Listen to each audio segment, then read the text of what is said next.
The Thinking Hats tool facilitates student thinking and learning, giving students and teachers a set of parameters for selecting a lens through which to explore ideas and information. So when we're talking about then how we can look after the world and look after each other and solve big problems, the Thinking Hats give quite a good structure, really, to any discussions that we're doing in the class.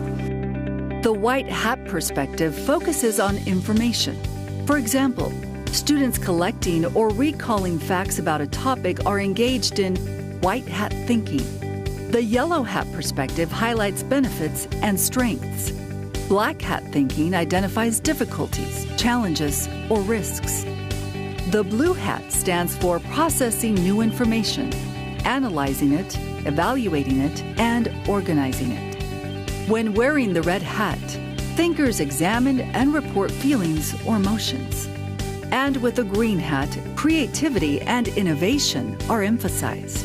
You have the yellow and the black hat, which are obviously the positives and the negatives. And I think sometimes when you're looking at a situation, it's very easy to just see one side of it. Like if it's a bad situation, it's very easy to see the negatives. But I think the hats allow us to think of both positive and negatives, when normally you wouldn't really consider that and you just think it was really bad. You can think, well, hold on a second, what are the positives of this situation?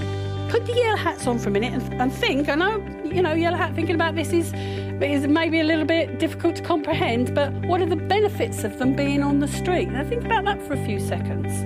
Their family could then get some money and they could have some food. Sometimes it's interesting to have a problem and see how many of the different hats you can apply to it. Like there are also some associated with creativity and solving problems as well, such as the blue and green hats, as well as red hats, which are your gut reaction to a situation.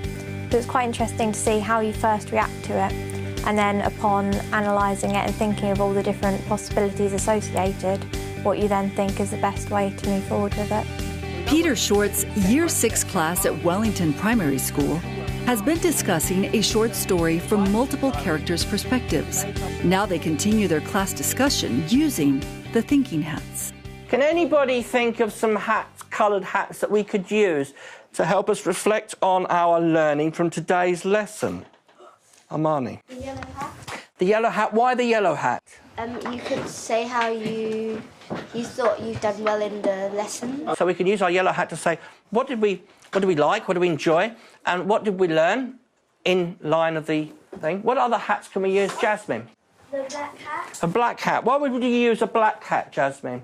To say what improvements you could do. Yeah, to say, hold on, I can improve this next time, I can make this better next time, I can go in a different direction next time, yes? What other colour hats do you think in this situation we might be able to use? Kashish? Green hat. Why a green hat? Because of creativity, we could see new ideas how to make my diary entry better, so create with new ideas. Remember where the questions came from. They came from you. Yes, and the exploration. We're not just limited to Jack's interview, we're also thinking about things that we can create, that we can add to it, that we can make it special. Yes, so we can always think about creation, yes, and what we are bringing to it. Freshman.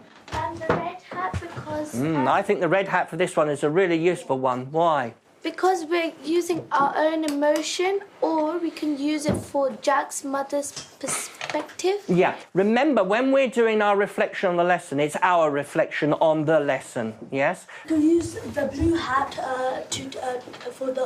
to show people how we organised the work. Our process of how we organised our work, so we can use the blue hat to say that we started off with a flow map, didn't we? And we turned it into a multi-flow map, and then we used a bubble map, and then it went a bit crazy, didn't it? And we used the bubble map and we put the answers in it, so it became a bit of a circle map. Yes, okay, but we are showing the processes that we got through.